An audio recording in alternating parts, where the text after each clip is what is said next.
Ce podcast vous est proposé par Total Energy.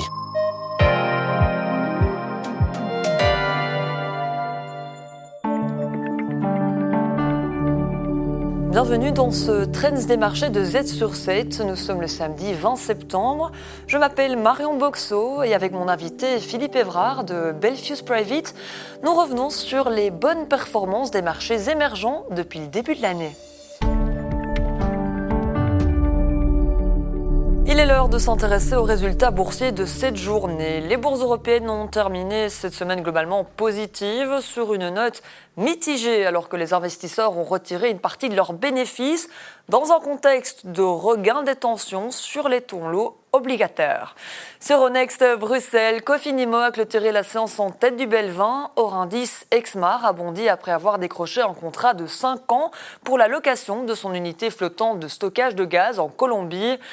WDP a poursuivi sa série noire avec une 6e baisse en 7 séances et Copac a de nouveau connu une séance extrême alors que sa situation financière continue d'inquiéter.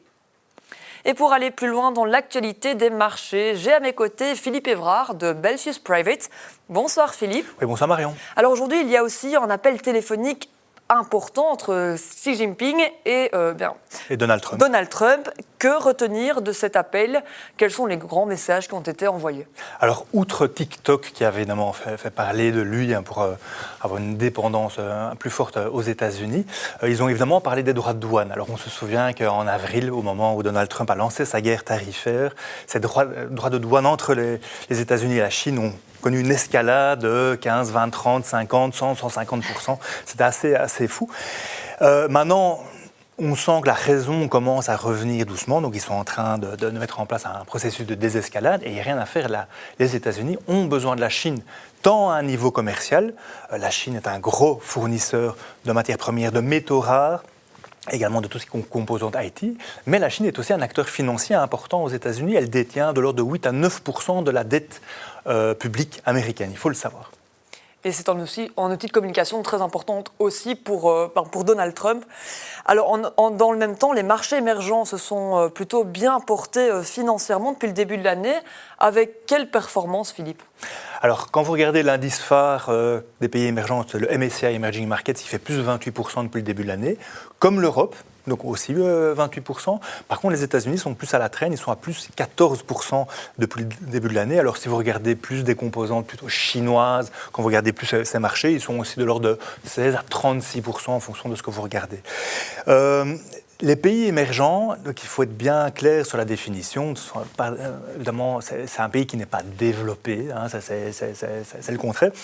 Donc c'est un niveau de PIB qui est inférieur à ce qu'on voit dans les pays développés.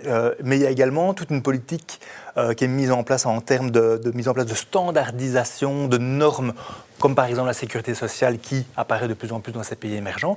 Et ces pays émergents ont aussi un rôle très important en termes de mondialisation, c'est-à-dire qu'ils sont très ouverts vers l'extérieur. Et est-ce que c'est cette mondialisation qui suffit à expliquer les bonnes performances que vous venez de nous montrer? En partie. Ce qui se passe depuis quelques mois, c'est que les investisseurs se délaissent progressivement du marché américain, vu tout ce qu'on connaît, du marché américain mais également du dollar, et les investisseurs se tournent vers d'autres régions, l'Europe, mais également les pays émergents. Donc il y a un véritable engouement qui est là. Et il faut dire que ce sont des entreprises qui ont un bon niveau de valorisation, pas trop cher, pas trop bon marché non plus, c'est vraiment de la moyenne. Des perspectives de croissance bénéficiaire qui sont au rendez-vous. On a aussi des politiques qui soutiennent ces entreprises qui sont tournées vers l'extérieur, que ce soit dans le domaine de l'intelligence artificielle, que ce soit dans le domaine des véhicules électriques ou de l'énergie verte. Et alors, les derniers résultats des entreprises ont été globalement de bonne facture. On a vu un petit accroissement justement des marges, ce qui est toujours bon à prendre. Alors, quand on parle de marché émergent, vous le disiez, donc Europe de l'Est, Afrique, Inde font partie de ces marchés. Est-ce que ces bonnes performances se reflètent aussi au niveau obligataire? Mais tout à fait. Même constat, donc c'est un désamour qui s'installe par rapport aux obligations et au marché américain. Donc on va vers d'autres zones, d'autres pays. Les pays émergents proposent justement un différentiel de taux qui est relativement intéressant. Et surtout quand vous voyez que les taux court terme des pays développés sont en train de diminuer. Ça a été le cas de la Fed il y a 2 jours. Et en plus, quand vous regardez la composante risque, qui était quand même assez forte au niveau des pays émergents, maintenant elle est de moins en moins importante. Quand vous regardez simplement le niveau d'endettement des pays développés versus les pays émergents, en fait, il n'y a vraiment pas à rougir. Ces pays émergents ont une plus grande structuration de leur économie et ça donne vraiment de meilleurs résultats. Est-ce que ces performances, selon vous, elles sont faites pour durer ou c'est plutôt une situation temporaire ? Alors il faut prendre un peu de recul. Les fondamentaux des économies des pays émergents sont assez bonnes, donc ça se passe bien. Il n'y a pas vraiment de gros périls à l'heure actuelle. Il faut savoir que ces pays émergents ont aussi un rôle fondamental dans le chiffre de notre économie. On parle de l'intelligence artificielle, on parle également de tout ce qui est climat. Ils ont un rôle important à jouer. Et puis quand vous regardez certaines sociétés des pays émergents, ce sont des leaders mondiaux. TSMC, donc Taiwan Semiconductor, comme son nom l'indique, au niveau des semi-conducteurs, c'est le champion mondial. Tencent au niveau des jeux vidéo. Et quand vous regardez les résultats boursiers, Alibaba, que tout le monde connaît, son cours de bourse a doublé sur un an. Samsung, plus 50%. Naspers, qui est un des champions du digital et de l'Internet, fait aussi plus 50%. Notre conseil, en tout cas, c'est évidemment de s'intéresser aux pays émergents, tant sur la poche obligataire que la poche action, mais de viser de l'ordre de 10-15% dans son portefeuille, histoire d'avoir la meilleure diversification possible. C'est ça, donc d'élargir ses horizons. Vu le contexte actuel, merci beaucoup Philippe Evrard pour votre analyse de cette actualité. À bientôt. À bientôt.